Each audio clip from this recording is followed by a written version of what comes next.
બનાસકાંઠા જિલ્લાના બે ભાગ કરવામાં આવ્યા છે અને જ્યારથી જ બનાસકાંઠા જિલ્લાના બે ભાગ કરવામાં આવ્યા છે ત્યારથી જ બનાસકાંઠાનું રાજકારણ છે તે ગરમાઈ ગયું છે। અત્યાર સુધી લોકોમાં એવી માંગ છે કે ઓગડને જિલ્લો બનાવવામાં આવે, પરંતુ હવે આ જ વિષયને લઈને ભાજપના જ ધારાસભ્ય મેદાને આવ્યા છે અને તેમના દ્વારા કહેવામાં આવ્યું છે કે જ્યાં સુધી ઓગડને જિલ્લો બનાવવામાં નહીં આવે ત્યાં સુધી તેમના દ્વારા પાછી પાની કરવામાં નહીં આવે। ગઈકાલે પણ આપણે એક વિરોધની રેલી જોઈ હતી, પરંતુ હવે આ બધાની વચ્ચે આજે દિયોદર જેટલા પણ લોકો છે, દિયોદરના લોકો, તે લોકો પણ મેદાને આવ્યા છે। તેની સાથે જ ભાજપના ધારાસભ્ય છે તે પણ મેદાને આવ્યા છે। શું છે સમગ્ર વિષય જોઈશું આ વિડીયોમાં। નમસ્કાર, હું હંસિની અને તમે જોઈ રહ્યા છો નિર્ભય ન્યૂઝ। બનાસકાંઠાના બે ભાગ કરવામાં આવ્યા છે। એક તો બનાસકાંઠા જિલ્લો, તેની સાથે જ બીજો વાવ અને થરાદ જિલ્લો।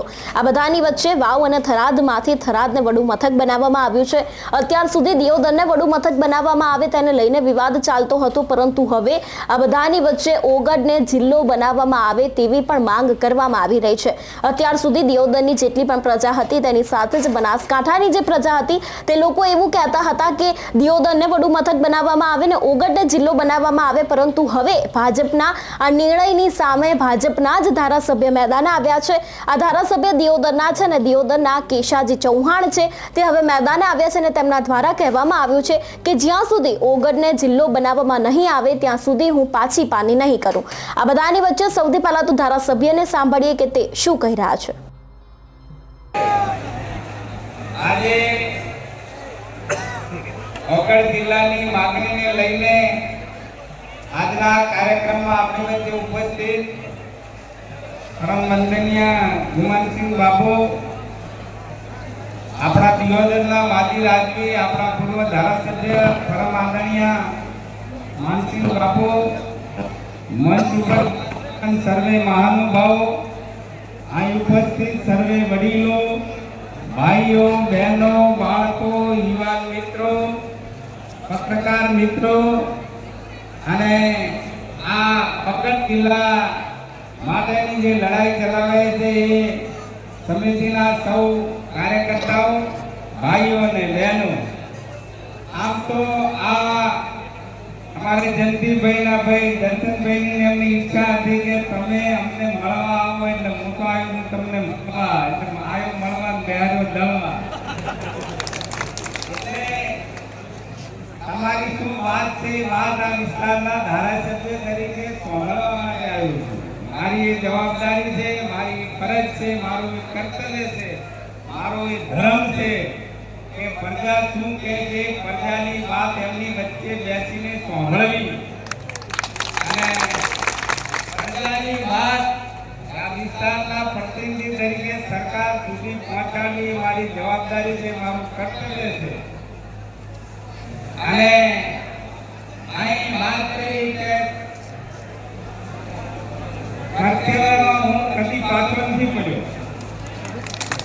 માનસિંહ બાપુએ ભૂતકાળની વાત કરી, પણ અમને જ્યારે જિલ્લા વિભાજનની વાત મારા કોને આવી તરત સરકારનું ધ્યાન દોર્યું હતું એ આ બધા જાણે છે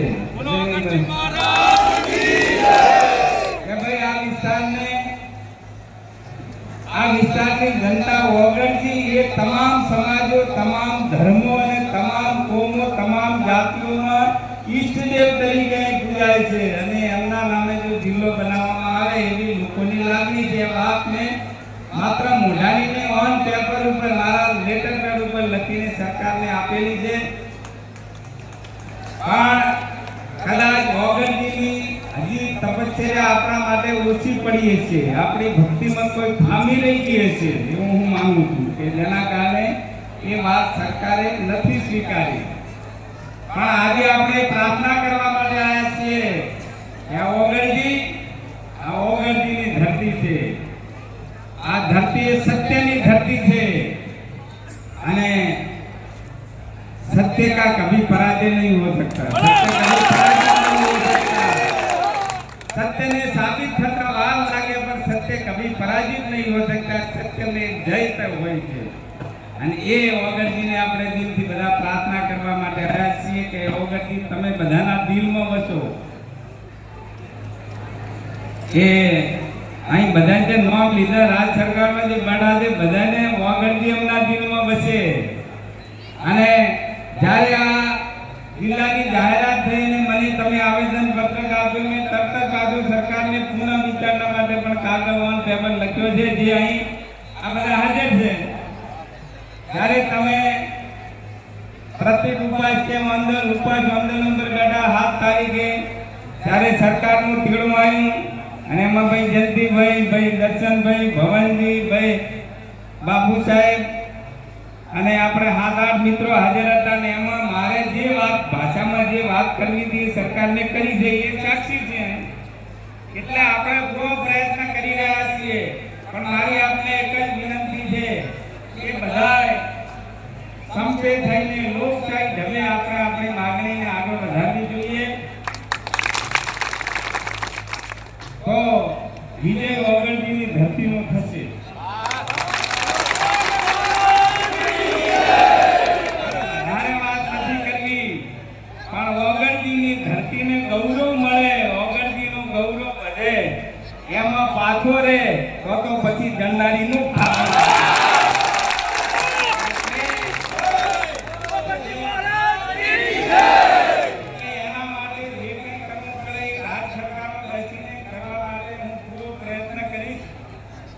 આપને વિનંતી એટલી છે કે તમારી જે પણ વાત છે, ધારો કે મનસિંહ બાપુએ વાત કરી હાલની પોઝિટિવ વાત, એ પોઝિટિવ વાત જે હોય એ દરેક ગામમાંથી દરેકને જે કંઈ વાત હોય રવિવાર સુધી મને ઓન પેપર પર આપો. હું આવતા મંગળવારે સીએમ ને પાછું મળી અને તમારી આજે તો તમારા દર્શન કરવા અને ઓગણજીને પ્રાર્થના કરવા માટે આવ્યો છું.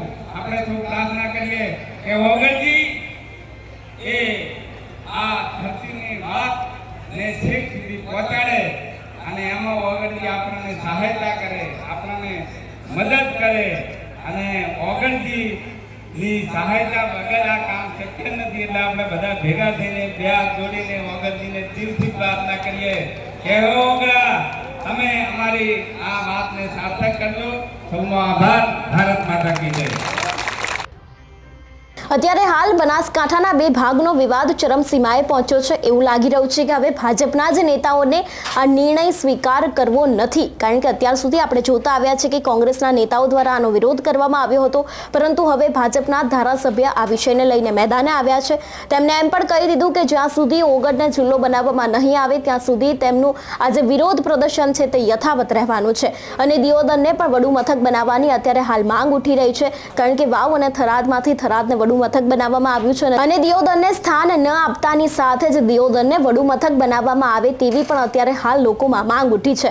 આ બધાની વચ્ચે હવે ભાજપમાં પણ ક્યાંક આંતરિક વિવાદ થઈ શકે છે તેવું પણ લાગી રહ્યું છે. કારણ કે હવે ભાજપના જ નેતાઓ દ્વારા, ભાજપના ધારાસભ્ય દ્વારા બનાસકાંઠાના વિભાજનને લઈને વિરોધ કરવામાં આવી રહ્યો છે. અત્યાર સુધી કોંગ્રેસના નેતા તો કરતા જ હતા, પરંતુ હવે જેમના દ્વારા નિર્ણય લેવામાં આવ્યો છે તેમના જ નેતાઓ દ્વારા આ વિષયને લઈને અત્યારે હાલ વિરોધ કરવામાં આવી રહ્યો છે.